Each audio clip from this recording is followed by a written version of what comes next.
Привет, Daniel. Привет, Аня.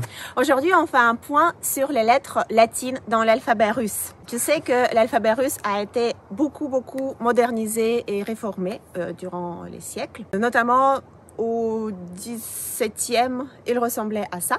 Donc, il y avait 49 caractères. Tu vois, il y avait aussi les polices qui étaient très russes. Comme ça, même le A, la toute première lettre, elle ressemblait pas vraiment au A d'aujourd'hui. Il y a encore des livres ou des enseignes qui utilisent cette police-là de caractères, mais c'est très rare. Et donc, aujourd'hui, on a 33 lettres. Et vous voyez que cet alphabet-là, il ressemble beaucoup à l'alphabet français. Et même si vous avez l'impression qu'il y a quand même encore trop de lettres qui ne sont pas celles de l'alphabet latin, je peux vous dire statistiquement, il y en a presque la moitié. Voilà, il y a 13 lettres et les autres sont assez faciles à acquérir.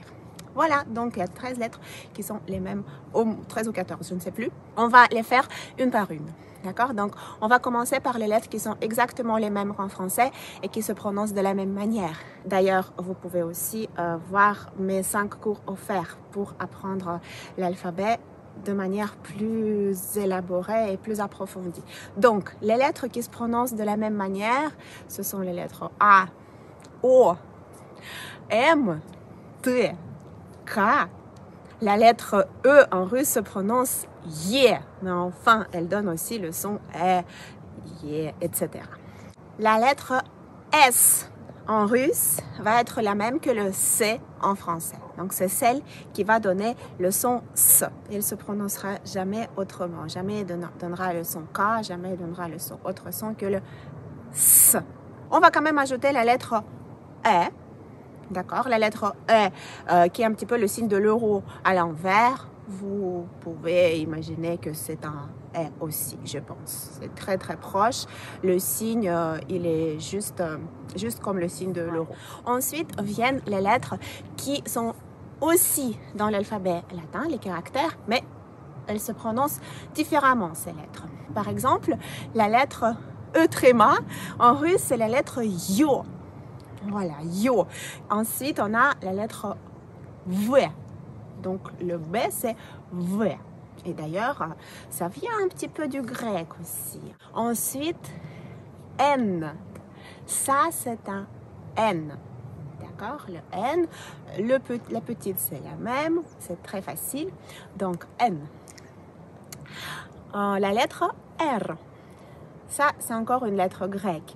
Vous voyez que c'est un peu comme la lettre Rho. Si vous avez fait des maths, je pense que c'est probablement le cas. Donc, R. On a la lettre U qui ressemble au Y, qui est pratiquement la même. Quand on écrit à la main, c'est la même. En russe, c'est U et non pas Y. Voilà. Et puis, notre X, bien sûr, en russe, le X se prononce H. H. Voilà, et le son H, qui est un petit peu comme en espagnol, un petit peu plus fort qu'en anglais, comme en allemand ou en espagnol. Voilà, la lettre H. Vous voyez, tout ça, ça nous fait déjà 14 lettres. Si on ajoute la lettre Z, qui s'écrit comme ça, Z comme le chiffre 3, et qui ressemble quand même aussi au Z, on va dire, hein. Ça ne vient pas non plus d'une autre planète. Donc la lettre Z, et ça nous fait 15, ce qui est presque la moitié de l'alphabet russe. Voilà pour aujourd'hui et pour toutes ces lettres de l'alphabet russe qui existent dans l'alphabet latin. Donc A, O, Y, M, T, S, K, Yo, V, U, N, R, H, Z et la lettre E aussi. Vous voyez, ça fait 15. Pas mal, non?